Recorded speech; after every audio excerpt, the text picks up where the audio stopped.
Welcome to Al Hadi Foundation School.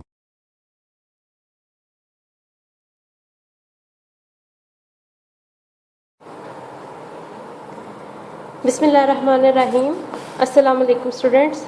Today we are going to start basic definitions of chemistry. Open your books, page number 4.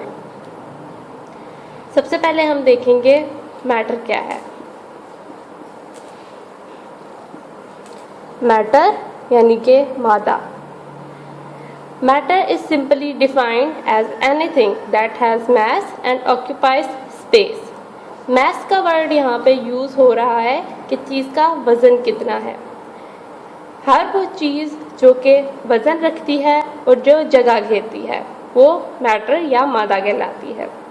Our bodies as well as all the things around us are examples of matter.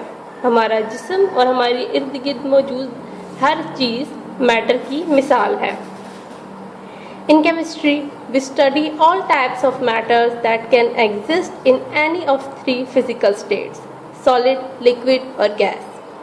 Chemistry में हम matter की तीनों physical states यानी कि solid, ठोस, liquid, माया और gas in तीनों को पढ़ेंगे और देखेंगे. A piece of matter in pure form is termed as a substance. Matter को हम दो पार्ट्स में डिवाइड कर देते हैं.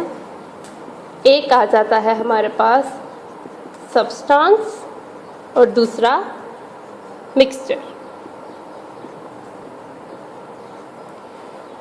सबसे पहले हम देखते हैं सब्सटेंस क्या चीज़ है. सब्सटेंस मैटर की प्योर फॉर्म को कहा जाता है, यानी कि ऐसी फॉर्म मैटर की जिसकी कंपोजिशन फिक्स हो, जिसमें प्रॉपर्टीज़ भी मिक्सिंग के बाद भी उनमें कोई चेंज ना आए.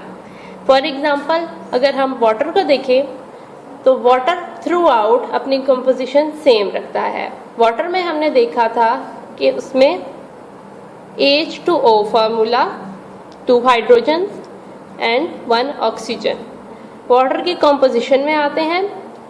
वाटर की कंपोजिशन सेम रहती है चाहे वाटर अपनी किसी भी स्टेट में हो, वो सॉलिड में हो यानी आइस की फॉर्म में, लिक्विड में हो यानी वाटर फॉर्म में, या फिर गैसियस फॉर्म यानी वेपर्स की फॉर्म में हो, तब भी उसके अंदर कंपोजिशन H2O यानी कि 2 हाइड्रोजन और 1 ऑक्सीजन ही रहती है. उसकी कंपोजिशन चेंज नहीं होती है. वो अपनी प्रॉपर्टीज़ भी चेंज नहीं करता है, वो अपनी प्रॉपर्टीज़ भी सेम रखता है. दूसरी तरफ आ जाता है हमारे पास mixture.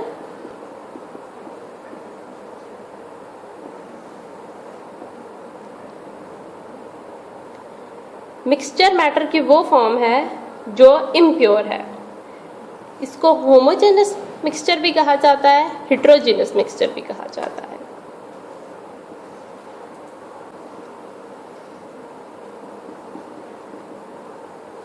Homo means same and hetero means different. Homogeneous mixture वो मिक्सचर होगा जिसमें एलिमेंट्स की कंपोजिशन सेम रहेगी. यानी कि अगर आपने एक ग्लास मिक्सचर बनाया है, एक ग्लास वाटर और 1 स्पून उसमें सॉल्ट डाल के मिक्सचर बनाया है, उसकी कंपोजिशन अगर आपने 1 स्पून एंड 1 ग्लास रखी है तो वो होमोजेनस मिक्सचर होगा. हेट्रोजेनस मिक्सचर में डिफरेंस ये आएगा कि इसके अंदर डिफरेंट हो जाएगी कंपोजिशन. यानी कि इसमें अगर 1 ग्लास वाटर है तो उसके अंदर आपने 4 स्पून सॉल्ट डाल दिए तो वो हेट्रोजेनस मिक्सचर हो जाएगा, यानी कि वो इम्प्योर फॉर्म हो जाएगी मैटर की. We know that every substance has physical as well as chemical properties. Matter के जितने भी सब्सटेंसेस होते हैं, हर सब्सटेंस की डिफरेंट फिजिकल और केमिकल प्रॉपर्टीज़ होती हैं. अब हम देखते हैं कि फिजिकल प्रॉपर्टीज़ क्या हैं. Physical properties are associated with the physical state of a matter. Physical state यानी कि जिस हमें दिख सकती है या जिसे हम फील कर सकते हैं. अपनी 5 सेंसेस को यूज़ करते हुए जिन स्टेट्स को हम देख सकते हैं, फील कर सकते हैं, वो फिजिकल स्टेट्स कहलाती हैं। For example colour, smell, taste, hardness, shape of crystal, solubility, melting or boiling point. For example, when ice is heated, it melts to form water. जैसे कि हम देखते हैं कि जब बर्फ़ को गर्म किया जाता है तो वो पिघल जाती है, पानी बन जाता है। When water is further heated, जब पानी को मज़ीद गर्म किया जाता है, it boils to give steam, वो भाप बन के उड़ जाता है।